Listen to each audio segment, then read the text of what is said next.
তো ঘটনা হচ্ছে আলোচনা খুব ভালো কথা, আলোচনা করতে হয়, ডিসকাশন করলে বিষয়টা সম্পর্কে জ্ঞান বাড়ে। কিন্তু আমরা যেটা করি সেটা আলোচনা না, সমালোচনা। আলোচনা ইজ ইকুয়াল টু সমালোচনা। কালকে 3-4 জন বন্ধু মিলে নতুন আলোচনা শুরু করলাম, যেটা পরে সমালোচনায় পরিবর্তিত হয়ে গেল। আলোচনার বিষয় এই যে এক বন্ধু বিয়ে করতেছে। তো প্রথমে তো ছবি দেখাইতে চাই নাই বউয়ের, আমরা জোর করে টান দিয়ে ফোল্ডার থেকে খুলে দেখছি, দেখে বলতেছি মানাচ্ছে না। সেটা ওর সামনে না, পরে 4-5 জন মিলে আলোচনা করতে যে ওদের অতটা মানায় নেই। এবার মানায় নেই মানে এই না যে সত্যি মানায় নেই, আমাদের হিংসা হচ্ছে অ্যাকচুয়ালি, জোর হয়ে গেলো আমাদের হচ্ছে না। এবং এইখানে বলা বাহুল্য যে এই টপিকটা আমি রেজ করছিলাম। এরপরে শুরু হয়ে গেলো বিসিসিআই এর ইচ্ছা ক্রিকেট নিয়ে। বড় নলেজেবল সব মানুষ ক্রিকেট নিয়ে শুরু হয়ে গেলো যে না, এখন রঞ্জি ট্রফি খেলতেই হবে, তুমি এটা খেলবা, শুধু আইপিএল খেলবা, অন্য কিছু খেলবা না তা হবে না, প্রত্যেকটা ক্রিকেটকে খেলতে হবে। এটা ঠিক ডিসিশন নিছে, আমরা খুব সমর্থন করতেছি।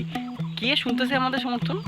ওইখান থেকে টপিক চলে গেলো ইন্ডিয়ান আইডলের মঞ্চে, যে এবার সিলেকশনগুলো অতটা ভালো হয়নি, সিঙ্গারগুলো অতটা ভালো না, আর যাকে ভালো লাগছে তার গানটা অতটা শোনায় না, এরা ইন্টারেস্টিং গানগুলো করে না, সব বোরিং গানগুলো করে। নিজে কোনো দিন স্টেজে উঠে দুইটা গান করিনি আমরা।